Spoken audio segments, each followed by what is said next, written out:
اعوذ باللہ من الشیطان الرجیم، بسم اللہ الرحمن الرحیم۔ آیت نمبر 171 کو دوبارہ دیکھتے ہیں تھوڑا سا، اور اس کے اندر بات ہو رہی ہے دین میں غلوف کی۔ ٹھیک ہے، غلوف نہیں کرنا دین میں، یہ ہم نے اس کے اوپر کل فوکس کر لیا تھا کہ جو مقام اللہ تعالیٰ نے جس کو دیا ہے اس کو اسی مقام پہ رکھنا، انبیاء کو ان کے مقام پر رکھنا، بزرگان دین کو ان کے مقام پر رکھنا، علماء کو ان کے مقام پر رکھنا، کسی کو بھی ان کے درجے سے بڑھانا یا کم کرنا جو ہے یہ غلوب ہوتا ہے، اور غلوب کی اجازت نہیں ہے۔ اب اگلے پوائنٹ کے اوپر آتے ہیں جو تھوڑا کل ڈسکشن سے رہ گیا تھا، اور وہ تھا کہ وَلَا تَقُولُوا عَلَى اللَّهِ إِلَّا الْحَقَّ إِنَّمَا الْمَسِيحُ عِيسَى ابْنُ مَرْيَمَ رسول اللہ وَكَلِمَتُهُ، بے شک اللہ کے مسیح عیسی ابن مریم جو ہیں وہ اللہ کے رسول ہیں اور اس کا کلمہ ہے۔ اس کا کلمہ ہے سے مراد کیا ہے؟ اس کے کلمہ سے مراد کیا ہے؟ جی ہینڈ کس نے ریز کیا؟ آپ کا مائک آن ہے؟ اوکے، نام اپنا پلیز لکھا کریں، مجھے پتا چلے کہ کون ہے، تاکہ اسی نام سے آپ کو جو ہے وہ بلایا جا سکے۔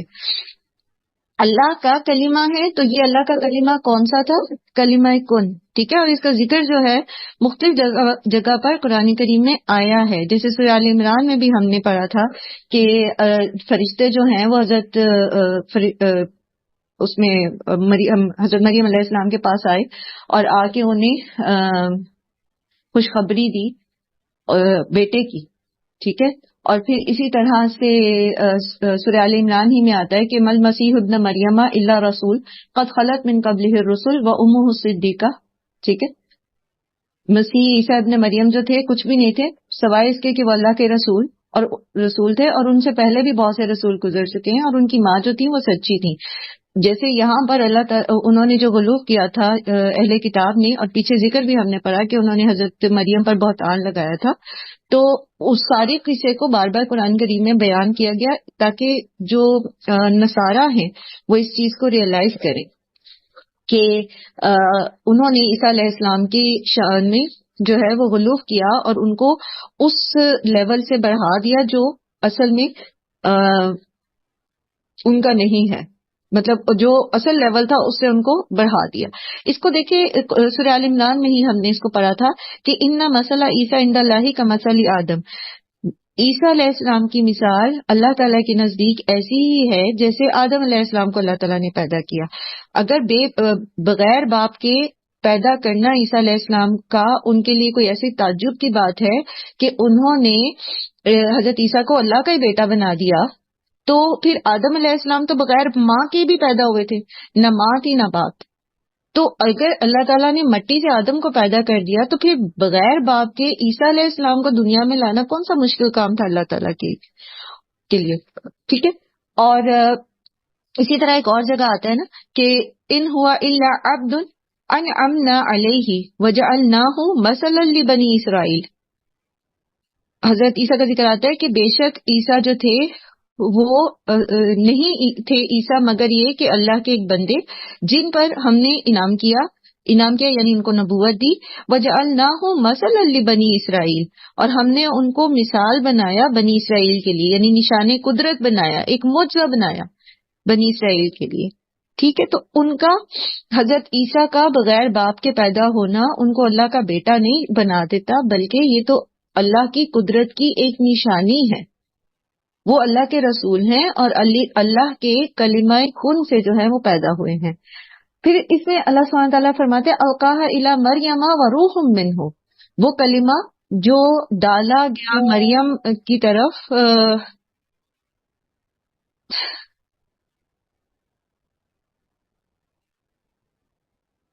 الحمدللہ، اوکے،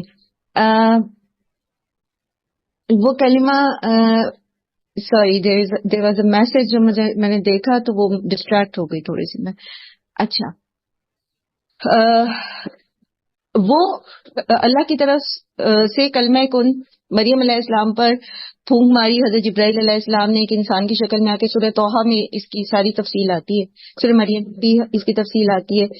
وہ جو چیز عقیدے میں بگاڑ کا سبب بنی ہے نا وہ اس کانسیپٹ کا درست نہ ہونا ہے۔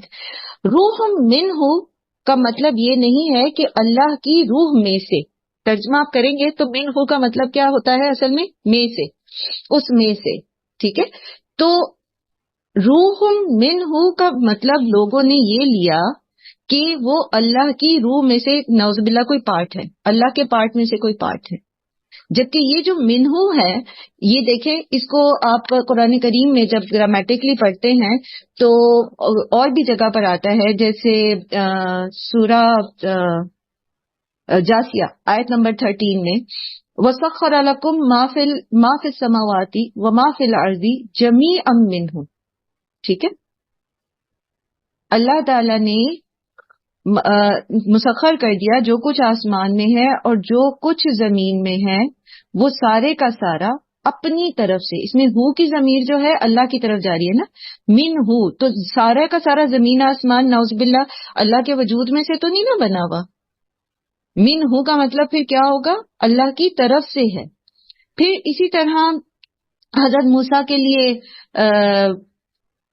آتا ہے نا، اچھا وہ محبت منی ہے، اچھا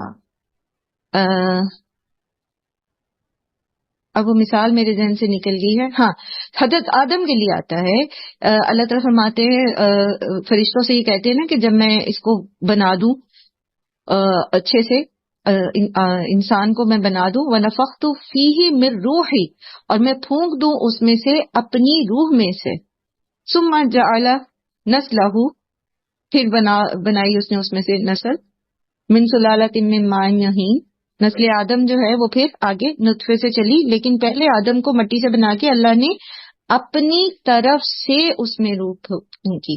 تو یہ جو نسبت ہے من ہو کی، جو نسبت ہے یہ نسبت تشریفی ہے، شرف کی، یعنی روح منہ کہہ کر گویا عیسیٰ علیہ السلام کو اکرام بخشا گیا، ٹھیک ہے.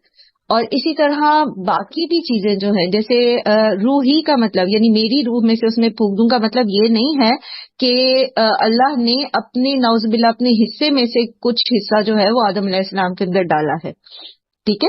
تو یہ آدم علیہ السلام کی روح کو اللہ کی طرف نسبت دینا یہ نسبت تشریفی کہلاتی ہے. جب مضاف اور مضاف الیہ پڑھا تھا تو اس میں ہم نے پڑھا تھا جیسے ناقۃ اللہ اللہ کی اونٹنی، یا اسی طرح بیت اللہ اللہ کا گھر، تو یہ سب ہے یہ نسبت تشریفی ہے. اب اگر ہم اس کو اس معنی میں لیتے ہیں کہ اللہ کی روح میں سے وہ ایک حصہ ہے، تو اس سے پھر کیا خرابی پیدا ہوگی؟ اس سے پھر وہ خرابی پیدا ہوتی ہے جو صوفیزم میں لوگوں میں یہ کانسیپٹ ہے کہ ہر چیز میں خدا موجود ہے، یعنی مظاہر دنیا جو ہیں اس میں اللہ کی ذات میں سے موجود ہے. جیسے ہندوازم میں بھی یہی عقیدہ ہے، وہ کہتے ہیں ان کا ایشور جو ہے وہ ہر چیز کے اندر ہے، ہر زندہ چیز کے اندر، اسی لیے وہ کیڑے مکوڑے بھی نہیں مارتے، ویجیٹیرین ہوتے ہیں، کھاتے نہیں ہیں، گوشت نہیں کھاتے، جاندار نہیں کھاتے. مسلمانوں کو قتل کرتے رہتے ہیں کیونکہ مسلمانوں میں ان کا ایشور نہیں ہوتا. اینی ویز تو وہ کانسیپٹ ان کا ہے ہندوازم کا، پتہ نہیں وہاں سے آیا صوفیزم میں یا کہیں اور سے آیا. تو اگر ہم اس کو مان لیتے ہیں کہ مظاہر فطرت میں یا روحی منہوں سے یہ مان لیتے ہیں کہ اللہ نے نعوذ باللہ اپنا ایک حصہ ان کو بنا دیا، تو پھر عیسائیوں کا یہ کانسیپٹ کہ وہ اللہ کے بیٹے ہیں یا خود اللہ ہی تھے نعوذ باللہ، وہ اس کو بھی تکمیل کرتا ہے. سو چیزوں کو پراپرلی سمجھنا ضروری ہے. یہاں پر یہ جو اللہ سبحانہ تعالیٰ نے فرمایا کہ وَقَلِمَتُهُ أَلْقَاهَا إِلَى مَرْيَمَ، عیسیٰ ابن مریم جو ہیں وہ صرف اللہ کے رسول ہیں اور اللہ کے کلمہ کن سے پیدا ہوئے ہیں جو کہ مریم علیہ السلام پر القا کیا گیا تھا اور اللہ کی طرف سے روح ان میں ڈالی گئی ہے. فَآمِنُوا بِاللَّهِ وَرُسُلِهِ وَلَا تَقُولُوا ثَلَاثَةٌ، تو پھر تم اللہ اور اس کے رسول پر ایمان، اس کے رسولوں پر ایمان لاؤ سمیت حضرت عیسیٰ کے اور محمد صلی اللہ علیہ وآلہ وسلم کے، جیسا کہ ایمان لانے کا حق ہے، اور نہ کہو ثلاثہ تین. ایک اور جگہ آتا ہے نا کہ لقد کفر الذین قالوا ان اللہ ثالث ثلاثہ، کہ بے شک کفر کیا ان لوگوں نے جنہوں نے یہ کہا کہ اللہ تین میں کا تیسرا ہے. اور یہ کیا ہے؟ یہ ٹرینٹی ہے، تثلیث کا عقیدہ ہے ان کا، جس میں یہ دو طرح سے کہتے ہیں، اللہ مسیح روح القدس، اور بعض کہتے ہیں اللہ مسیح اور مریم ٹھیک ہے. اور بعض کہتے ہیں کہ اللہ ہی سب ہے، اور بعض کہتے ہیں کہ مسیح یہ تینوں ہے، یعنی مسیح بھی اللہ بھی اللہ ہے، اور جو تیسرا کونا اس تثلیث کا بنتا ہے وہ بھی اللہ ہے. نعوذ باللہ ثم نعوذ باللہ من ھذا. ٹھیک ہے، بات سمجھ آئی کہ یہ غلط جو اپنی من گھڑت جب تشریحیں کی جاتی ہیں یا اپنی عقل کے گھوڑے دوڑا کر جو ہے اس کو کچھ ثابت کرنے کی کوشش کی جاتی ہے، تو پھر اس طرح کی چیزیں سامنے آتی ہیں. اللہ نے جو شریعت اتار دی. اچھا اب آپ مجھے یہ بتاؤ کہ پھر لائک کیسے ثابت ہو گیا؟ یہاں تو اگر ہم لٹریٹلی لے لیں گے بروح منہ، ٹھیک ہے، تو پھر یہ جتنی باتیں میں نے آپ کو بتائی اس کو تقویت کہاں سے ملتی ہے کہ یہ جو ہے یہ نسبت تشریفی ہے نہ کہ ذاتی نسبت. ٹھیک ہے، تو یہ تقویت کہاں سے ملتی ہے؟ اس کے میں نے آپ کو جیسے ابھی آپ کے سامنے سورہ آل عمران کی بھی آیات رکھی اور یہ بھی آیت رکھی کہ ان مثل عیسی عند اللہ کمثل آدم، وہ آدمی کی طرح انسانوں کی طرح ہے. اور یہ بھی میں نے آپ کے سامنے بھی آیت رکھی سورہ آل عمران کی کہ مل مسیح ابن مریم الا رسول قد خلت من قبلہ الرسل. عیسیٰ جو تھے وہ اللہ کے ایک رسول تھے، ان سے پہلے دوسرے رسول بھی گزر چکے، تو کیا وہ سارے بھی نعوذ باللہ اللہ کے بیٹے تھے؟ ٹھیک ہے، کیا وہ سارے وہ بھی مطلب آدم کے لیے بھی ہم کہیں گے نعوذ باللہ کہ وہ بھی اللہ کے بیٹے تھے؟ سو قرآن خود اس چیز کی تشریح کرتا ہے، اس چیز کی وضاحت کرتا ہے کہ یہ جو نسبت ہے یہ نسبت تشریفی ہے، یعنی اکرام دیا گیا ہے، ان کو شرف بخشا گیا. انتہو خیر لکم، باز آ جاؤ تمہارے لیے بہتر ہے. انما اللہ الہ واحد، بے شک اللہ تعالیٰ الہ ہے ایک ہی. سبحانہ ان یکون لہ ولد، اور پاک ہے وہ اس چیز سے کہ اس کے لیے کوئی بیٹا ہو. اور کل ہم نے یہ پڑھا تھا کہ بیٹے کیوں مانگے جاتے ہیں. جو بھی وجوہات ہیں جو بیٹے کی طلب پیدا کرتی ہیں کسی کے اندر، تو اللہ تعالیٰ تو ان تمام چیزوں سے پاک ہے. اللہ تعالیٰ کو تو ضرورت نہیں ہے. لہو ما فی السماوات و ما فی الارض، اس کے لیے تو جو کچھ زمین اور آسمان میں ہے سبھی اس کی فرما برداری کر رہا ہے، سبھی اس کے حکم کا پابند ہے، سب کچھ اسی کی مخلوق ہے. تو اسے کیا ضرورت ہے کہ کسی انسان کو اپنا بیٹا بنتا؟ وکفی باللہ وکیلا، اور کافی ہے اللہ کارساز. اللہ تعالیٰ کو کسی قسم سہارے کی، کسی قسم کی پشتبانی کی ضرورت نہیں ہے. لن یستنکفا، نہیں ہرگز نہیں محسوس کرے گا. اب یہ دیکھو مضارع ہے اور مضارع سے پہلے لن آ رہا ہے، تو یستنکفو تھا اصل میں، استنکفا یستنکفو باب استفعال میں سے ہے. ٹھیک، یستنکفا ہو گیا لن کی وجہ سے، اور معنی میں شدت کے ساتھ نفی آ گئی کہ ہرگز بھی نہیں آر محسوس کرے گا. نون کافا، نکفا جو ہے، نکفا ان جب آتا ہے تو اس کا مطلب ہوتا ہے ناک منہ چڑھانا. جیسے یہاں پر آگے آ رہا ہے، آپ دیکھو لن یستنکف المسیح ان. ٹھیک ہے، تو یہ جو ان آ رہا ہے یہ اپنے بعد آنے والے یکونوں کو تو نسب دے رہا ہے، اس کو تو مصدر بنا رہا ہے، لیکن پیچھے یستنکفا کے معنی کو بھی واضح کر رہا ہے. یعنی قطعی وہ اس بات کو پرشرم نہیں محسوس کریں گے. کون؟ عیسیٰ علیہ السلام اور فرشتے بھی.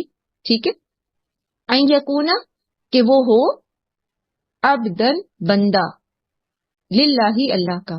ہرگز بھی عیسیٰ ابن مریم جو ہیں وہ اس بات پر شرمندگی نہیں محسوس کریں گے کہ وہ اللہ کے بندے ہیں. ٹھیک ہے، اب یہ دیکھیے یکونا اصل میں کیا ہے؟ وہ ہوتا ہے یا وہ ہوگا، لیکن معنی جب ہم نے اس کا کیا تو پھر کیا؟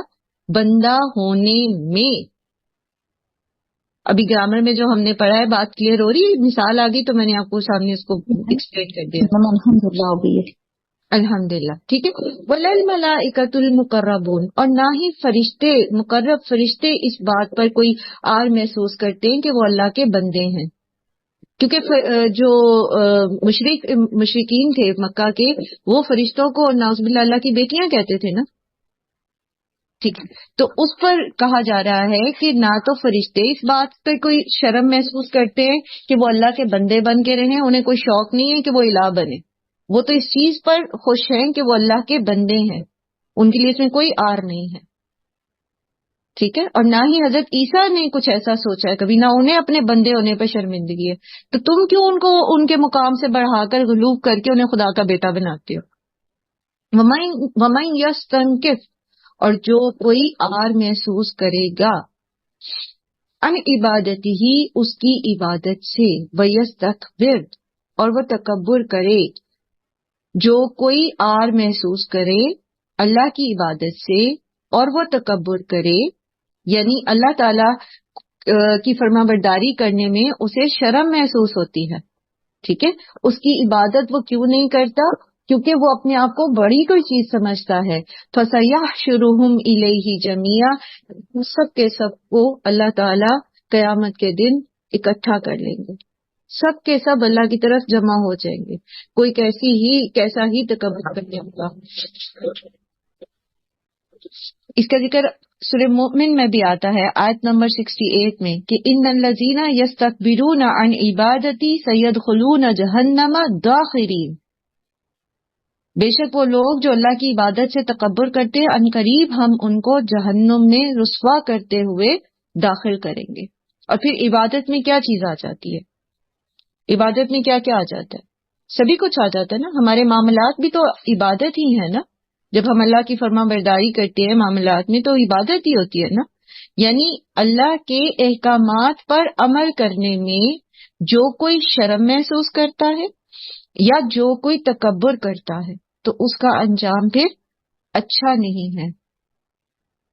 اب آپ مجھے بتائیے کہ ہم کس معاملے میں شرم محسوس کرتے ہیں اللہ کی فرما برداری کرنے میں؟ جلدی سے بتائیں، مائک آن کریں اور بتائیں. میری آواز صاف آ رہی ہے آپ لوگوں کو؟ جی میم آ رہی ہے. ہاں جی چلیں. ارم وہ سدرا تو مائک آن نہیں کر سکتی، ان کی 2 ڈیوائسز ہیں تو گونجتی ہے آواز.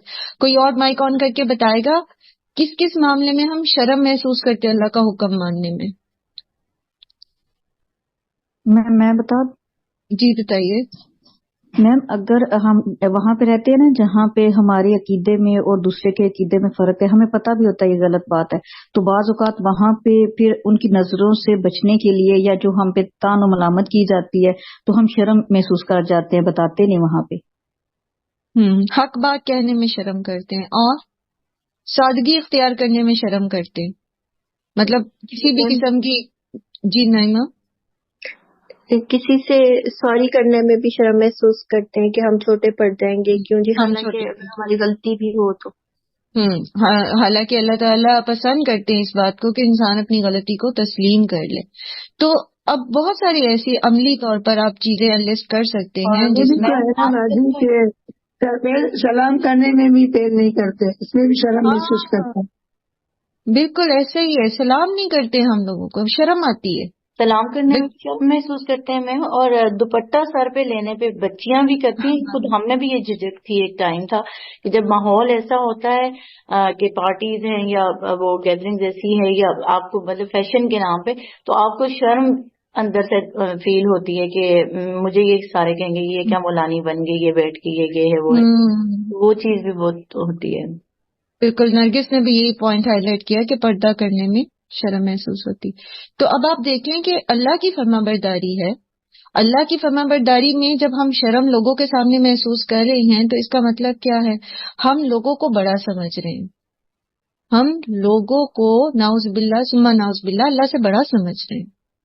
وہ جیسے پہلے بھی ہم نے اس ٹاپک کو پڑھا نا کہ لوگوں سے ہم ڈرتے ہیں، اللہ سے نہیں ڈرتے.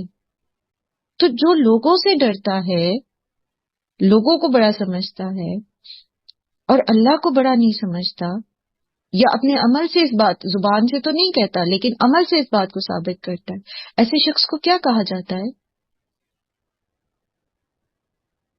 ایسے شخص کو کیا کہا جاتا ہے جو لوگوں سے ڈرتا ہے اللہ سے نہیں ڈرتا؟ منافق. جزاک اللہ خیر. منافق. تو ہم دیکھیں پھر ہم کہاں کھڑے ہیں، ہم عمل کے اعتبار سے کس جگہ کھڑے ہیں، ہم کس کی لسٹ میں آ رہے ہیں. لسٹ بن جاتی ہے نا آپ کے پاس، مومن، منافق، کافر، مشرک. تو دیکھیں کہ بھی ہم کہاں پر آ رہے ہیں. ہر روز اپنا جائزہ لے کے نا ہم تو ٹک مارک کیا کریں کہ ہم کس جگہ فال کر رہے ہیں. تو مجھے لگتا ہے زیادہ تر ٹک جو ہے نا وہ عملی منافقت والے کالم میں لگیں گے زیادہ تر. اور قرآن کریم پڑھنے کا مقصد یہ ہے کہ اس میں سے ہم باہر آ جائیں، اور اس میں سے ہم باہر آ سکتے ہیں. عملی کیا، اعتقادی منافقت سے بھی باہر آ سکتے ہیں، کفر اور شرک سے بھی باہر آ سکتے ہیں. کیسے؟ اپنا تعصب چھوڑ کے، اپنی سوچ کو قرآن کے ساتھ ری ڈیفائن کر کے، اس کو نئی سوچ اپنے آپ کو دے کر. پھر اللہ تعالیٰ فرماتے ہیں فَأَمَّا الَّذِينَ آمَنُوا وَعَمِلُوا الصَّالِحَاتِ، اور رہے وہ لوگ جو ایمان لائے اور انہوں نے نیک اعمال کیے، فَيُوَفِّيهِمْ، پس وہ پورے دے گا انہیں، اجورہم، ان کے اجر، وَيَزِيدُهُم مِّن فَضْلِهِ، اور وہ زیادہ دے گا انہیں اپنے فضل میں سے. وَأَمَّا الَّذِينَ اسْتَنكَفُوا، اور رہے وہ لوگ جنہوں نے آر محسوس کی، شرم محسوس کی اللہ کی فرمانبرداری کرنے میں، اللہ کی عبادت کرنے میں، واستکبروا، اور انہوں نے تکبر کیا، فَيُعَذِّبُهُمْ عَذَابًا أَلِيمًا، تو عنقریب وہ ان کو دردناک عذاب دے گا. وَلَا يَجِدُونَ لَهُم مِّن دُونِ اللَّهِ وَلِيًّا وَلَا نَصِيرًا، اور نہیں وہ پائیں گے اس کے سوا، اللہ کے سوا کسی کو اپنا حمایتی یا مددگار. دیکھیں ہم کسی گیدرنگ میں نماز کیوں نہیں پڑھتے؟ شرم آتی. شادی بیاہ پہ ہوں یا سب لوگ اللہ رحم کرے کسی ڈیتھ پہ بیٹھے ہوں، کیا سوچ کے کہ یہ کیا کہیں گے، اس کو اپنی نمازوں کی پڑی ہوئی اور یہ اور وہ، یا لوگ کیا کہیں گے یہ شو آف کر رہی ہے، یہ دیکھو جی اب شادی، یا لوگ کہہ بھی دیتے ہیں کہ یہ کیا تم چلو بعد میں پڑھ لینا، یہ کر لینا. لائک ہمیں شرم محسوس ہوتی ہے نماز پڑھتے ہوئے لوگوں کے بیچ میں. تو آپ دیکھیں اللہ تعالیٰ ہمارے وَأَمَّا الَّذِينَ اسْتَنكَفُوا، جس نے آر محسوس کی اس چیز میں، اللہ کی عبادت میں.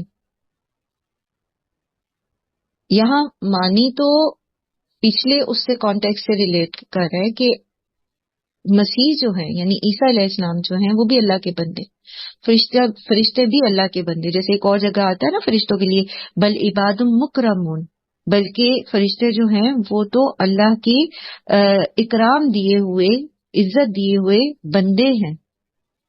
ٹھیک، تو یہاں اسی مفہوم میں بات ہو رہی ہے کہ وہ تو اللہ کی فرمانبرداری کرنے میں شرم محسوس نہیں کرتے، وہ تو اللہ کے حکم پر سمعنا و اطعنا کرتے ہوئے شرم محسوس نہیں کرتے، وہ تو اللہ کے بندے بن کے رہنا چاہتے ہیں، نہ کہ خود خدا بننا چاہتے ہیں. ٹھیک ہے، تو بات وہی ہے کہ جو اللہ کی نافرمانی کرے، اتنا تکبر کرے کہ خود الہ بن بیٹھے، جیسے فرعون نے کہا تھا کہ انا ربکم الاعلی، اور اس نے تو زبان سے کہا تھا. بہت سارے لوگ مسلمان ہوتے ہوئے بھی اپنے عمل سے خدا بنے ہوئے ہوتے ہیں. یہ فلان جو ہے اگر کسی کے پاس اتھارٹی ہے، کوئی پاور ہے، کوئی عہدہ ہے، تو وہ اپنی اس کرسی پہ بیٹھ کے خدا بنا ہوا ہوتا ہے، کہتا نہیں ہے لیکن بنا ہوا ہوتا ہے. تو ایسے لوگوں کو اللہ تعالیٰ پسند نہیں کرتا، بلکہ اللہ تعالیٰ کن کو اجر دے گا؟ ان کو جو ایمان لائیں گے اور پھر اس ایمان کو اپنے عمل کے ساتھ ثابت کریں گے. صرف لا الہ الا اللہ کہنا اور پھر اللہ کی عبادت کرتے ہوئے، اس کی فرما برداری کرتے ہوئے شرم محسوس کرنا، لوگوں کو بڑا سمجھنا اور نعوذ باللہ اللہ کو وہ مقام نہ دینا. اللہ اکبر کہنا تو زبان سے، لیکن اللہ اکبر ماننا نہیں. ماننا لوگوں کو ہی بڑا ہے، اپنے لیڈر کو بڑا ماننا ہے، اس کی بات کو بڑا ماننا ہے، اپنی طریقوں کو، اپنے رواجوں کو، لوگوں کے نگاہوں میں اپنے مقام کو بڑا ماننا ہے.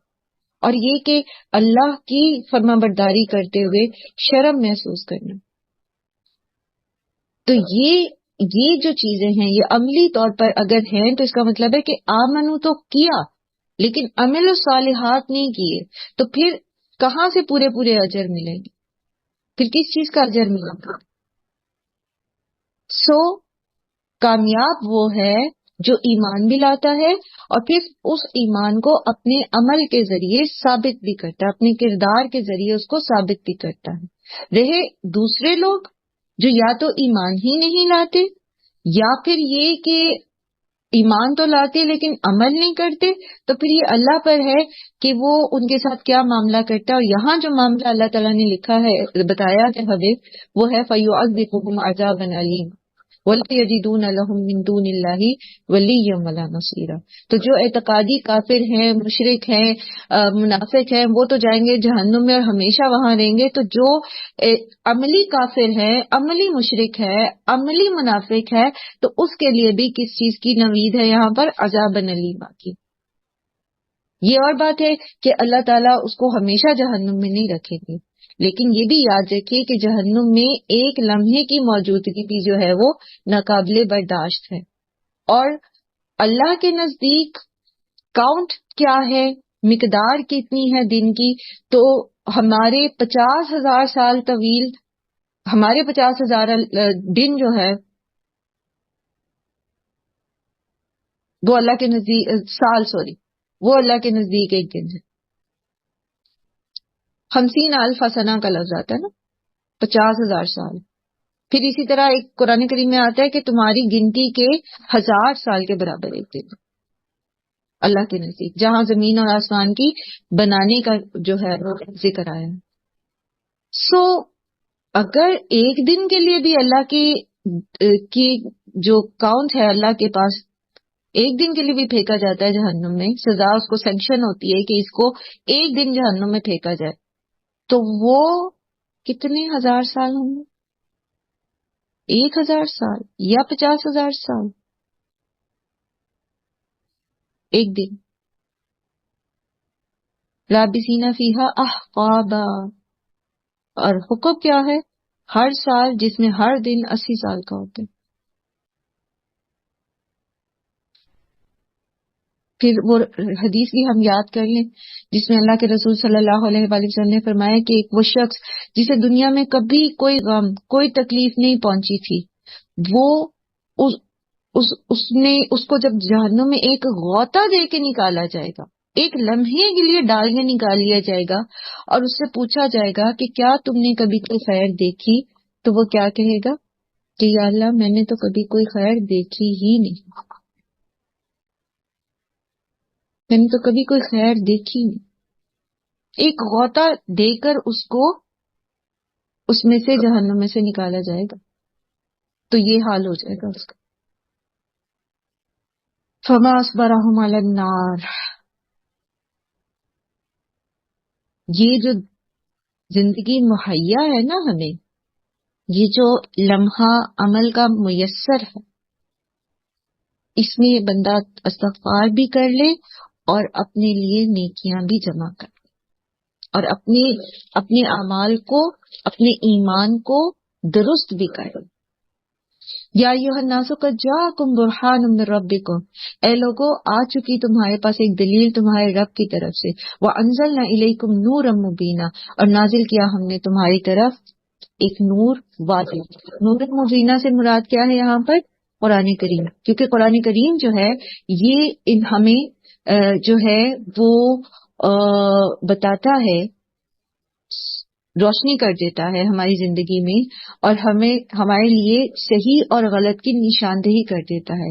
اور قرآن ہی کی دوسری صرف جو یہاں پر نازل کی گئی، وہ بتائی گئی ہے، وہ ہے برہان، یعنی برہان کہتے ہیں بیسیکلی، باراہا کہتے ہیں سفید اور چمکدار چیز کو، ایسی چیز، ایسی بات جو شکوک و شبہات دور کر دے، یعنی قرآن ایک ایسی بات ہے، ایسا کلام ہے جو شکوک و شبہات کو دور کر دیتا ہے۔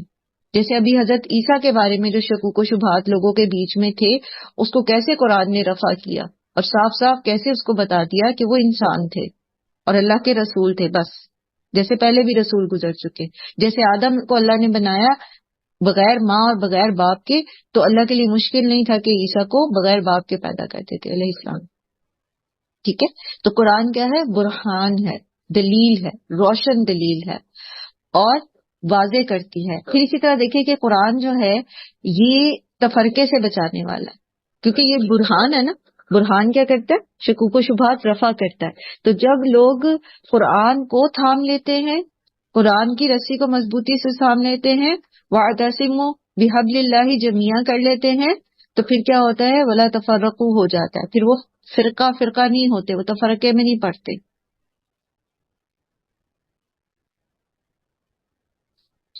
اور اسی طرح آپ دیکھیں کہ اس کو نور مبینہ بھی کہا گیا، یعنی یہ واضح کر دیتا ہے روشنی. جیسے اندھیرے میں انسان کیا کرتا ہے؟ ٹامک ٹوئیاں مار رہا ہوتا ہے نا ادھر ادھر. تو جب روشنی ہو جاتی ہے تو روشنی میں پھر کیا کچھ دکھائی دیتا ہے، ہر چیز پتہ چل جاتی ہے کہ یہاں پر کھڈا ہے، یہاں پر کوئی ٹیلا ہے، یہاں پر یہ ہے، یہاں پر وہ ہے، اور انسان بغیر کسی اس میں نقصان اٹھائے اپنی منزل کی طرف چلا جاتا ہے. تو قرآن جو ہے یہ ایک واضح نور ہے، روشنی ہے، واضح اس کی صفت ہے کہ یہ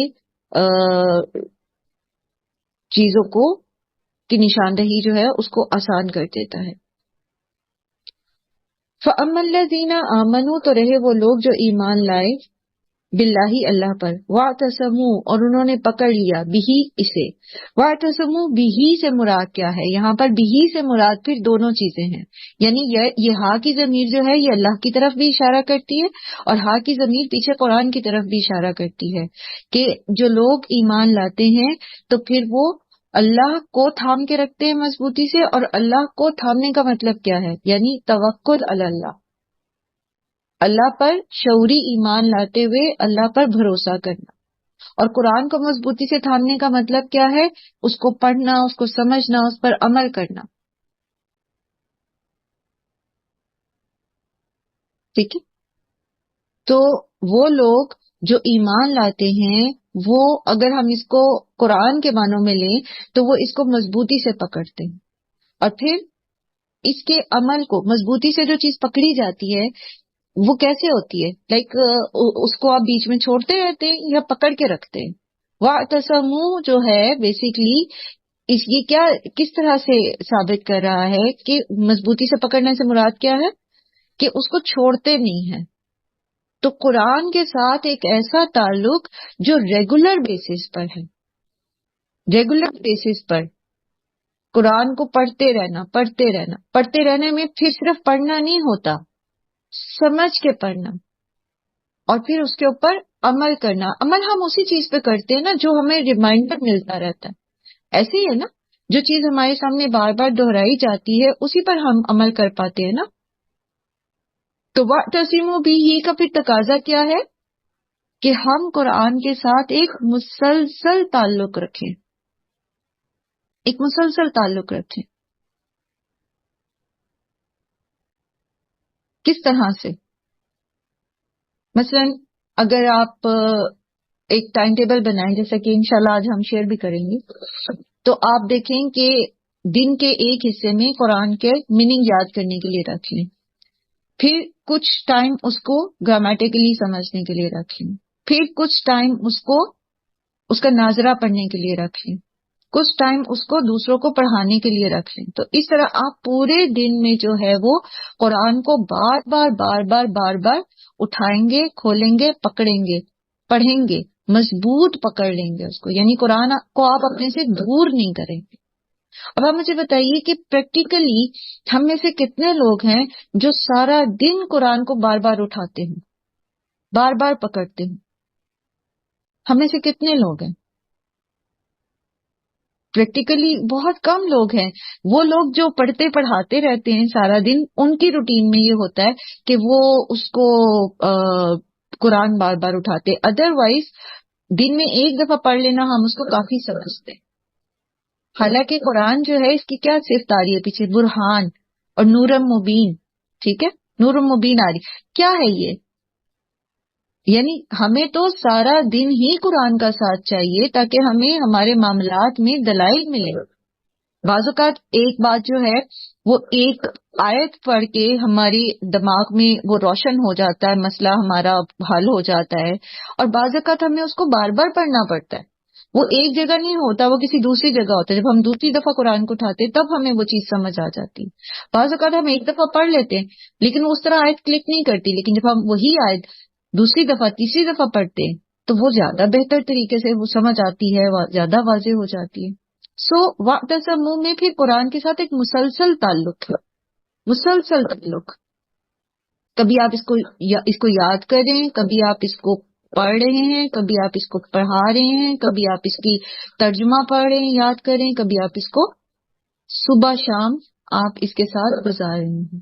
and it is possible, it is possible, مشکل نہیں ہے.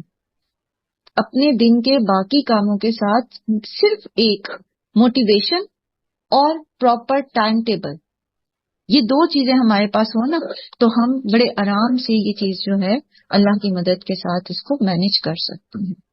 تو جو لوگ اللہ پر ایمان لاتے ہیں وہ قرآن کو مضبوطی سے تھام کے رکھتے ہیں، یعنی اس کی روشنی میں اپنی زندگی گزارتے ہیں.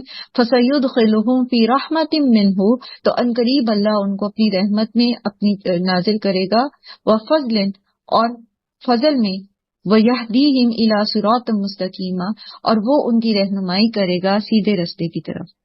سیدھے رستے کی طرف ان کی رہنمائی کرے گا. تو سیدھے رستے کی طرف رہنمائی تبھی ہم قرآن سے حاصل کر سکتے ہیں نا جب ہم اس کو سمجھ کے پڑھیں.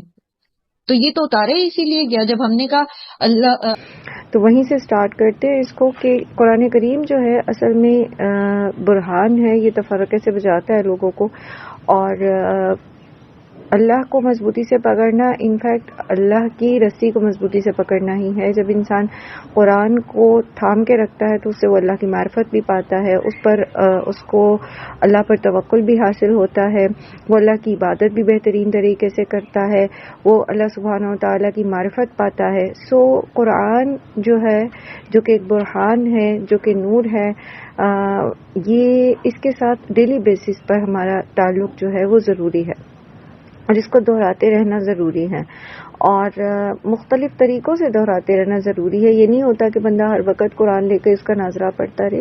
لائک دن میں آپ کسی ٹائم پہ ناظرہ پڑھتے ہیں تو کسی ٹائم پر آپ اس کی گرامر کر لیتے ہیں، تو کسی ٹائم پہ آپ اس کا فہم کر لیتے ہیں، کسی ٹائم پر آپ اس کو کوئی ایک آیت کوئی دو حفظ کر لیتے ہیں، کسی ٹائم پر آپ سارا دن ذہن میں اس کے عمل کے نکات سوچتے رہتے ہیں. تو یہ بیسکلی قرآن کو دہراتے رہنا ہی ہے. پھر آیت نمبر 176 میں اللہ سبحانہ تعالیٰ فرماتے ہیں یستفتونک، وہ آپ سے فتویٰ پوچھتے ہیں. قل اللہ یفتیکم فی الکلالہ، یہ پیچھے بھی اسی طریقے سے خطاب تھا نا، جب عورتوں کے بارے میں سوال کیا گیا تھا تب بھی اللہ تعالیٰ نے یہی فرمایا تھا کہ اللہ تمہیں اس میں فتویٰ دیتا ہے. یہاں کلالہ کی بات ہو رہی ہے اور پیچھے بھی آغاز میں بھی کلالہ کا ذکر ہوا تھا. تو بیسکلی کلالہ جو ہے وہ شخص ہوتا ہے جو جس کے ورثہ میں مطلب اس کے نہ ماں باپ ہوں اور نہ اس کی اولاد ہو، تو ایسے شخص کو جو ہے وہ کلالہ کہا جاتا ہے. اور اس کی جو وراثت کی تقسیم ہے اس کے احکامات یہاں آ رہے ہیں کہ ان امرؤ ہلک لیس لہ ولد ولہ اخت، ایسا شخص جو مر جائے یعنی جس کی وراثت کی بات ہو رہی ہے، تو اس کی اگر اولاد نہیں ہے اور ایک بہن ہے تو اس کے لیے اس کا چھوڑے ہوئے کا آدھا حصہ ہوگا. فلاح نصف ما ترک، ٹھیک ہے، یعنی کوئی اور وارث نہیں ہے. جیسے ہم نے ورثہ کی تقسیم جو ہے وہ پڑھی تھی نا پہلے بھی، وارث جو ہیں ان کی تقسیم کس طرح سے ہم نے پڑھی تھی کہ کون کون جو ہے اس کا وارث ہوتا ہے. اس میں سب سے پہلے اولاد ہے، بیوی ہے اور اس ماں باپ ہیں. اس کے بعد پھر اگلے جو ورثہ بنتے ہیں وہ پھر بہن بھائی بنتے ہیں، ٹھیک ہے. اگر بہن بھائی بھی نہ ہو تو پھر آگے جو ہیں وہ بھتیجے بنتے ہیں، لائک بھانجے نہیں بھتیجے بنتے ہیں. اگر وہ بھی نہیں ہیں تو پھر چچا تایا، وہ بھی نہیں ہے تو چچا تایا کی اولاد بنتی ہے. تو بہرحال یہاں ذکر ہے کہ اگر کوئی شخص فوت ہوتا ہے اور اس کی اولاد نہیں ہے تو اس کی جو جائیداد ہے اس کے چھوڑے ہوئے کا آدھا حصہ اس کو ملے گا اور باقی پھر دیگر ورثہ کو ملے گا، یعنی اس سے آگے باقی لوگوں کو ملے گا. وَهُوَ يَرِثُهَا إِن لَّمْ يَكُن لَّهَا وَلَدٌ، اور وہ اس کی وارث ہوگی، یعنی بھائی اس عورت کا وارث ہوگا اگر اس عورت کے یعنی اس کی بہن کے جو ہے وہ اولاد نہیں ہے، ٹھیک ہے. یعنی اگر کسی شخص کی اولاد نہیں ہے، وہ فوت ہو گیا، تو اس کی بہن کو اس کا آدھا حصہ ملے گا، اور اگر وہ بہن فوت ہو گئی ہے، اس کی اولاد نہیں ہے، تو اس کے بھائی کو آدھا حصہ ملے گا۔ فَإِنْ كَانَتْ اثْنَتَيْنِ، اور اگر بہنیں دو ہوں، اسنان سے ہیں، ٹھیک ہے، فَلَهُمَا، تو ان دونوں کے لیے ہے ثلثانی مما ترک، جو اس کا چھوڑا ہوا حصہ ہے اس کا 2/3 ان کو ملے گا۔ وَإِنْ كَانُوا إِخْوَةً رِجَالًا وَنِسَاءً، اور اگر اس کے بہن بھائی ہوں، یعنی پہلے تو ذکر ہے نا کہ صرف ایک بہن ہے، یا اس آدمی کی 2 بہنیں ہیں، بھائی نہیں ہیں اور نہیں ہے کوئی، تو اور اگر اس کے کئی جو ہیں وہ مرد اور عورتیں اس کے ورثہ بنتے ہیں، اس کے بہن بھائی ہیں، تو پھر اسی طرح تقسیم ہوگا کہ مثل حظ الانثیین، فللذکر مثل حظ الانثیین، تو پھر ہر مرد کو 2 عورتوں کے برابر ملے گا۔ یبین اللہ لکم ان تضلوا، اللہ تعالیٰ تمہارے لیے سے بیان کرتا ہے کہ تاکہ تم بہک نہ جاؤ۔ واللہ بکل شیء علیم، اور اللہ ہر چیز سے واقف ہے۔ اور آپ کو پتہ ہی ہے، جیسے پہلے بھی میں نے عرض کیا تھا کہ یہ علم الفرائض جو ہے یہ پورا ایک سبجیکٹ ہے، تو اگر کسی کو ایسے کوئی درپیش ہو صورتحال تو بہتر ہے کہ وہ مفتیان اکرام سے جو ہے وہ رابطہ کرے اور ان سے اس چیز کا حساب لگوا لے کہ کس کا کتنا حصہ بنتا ہے۔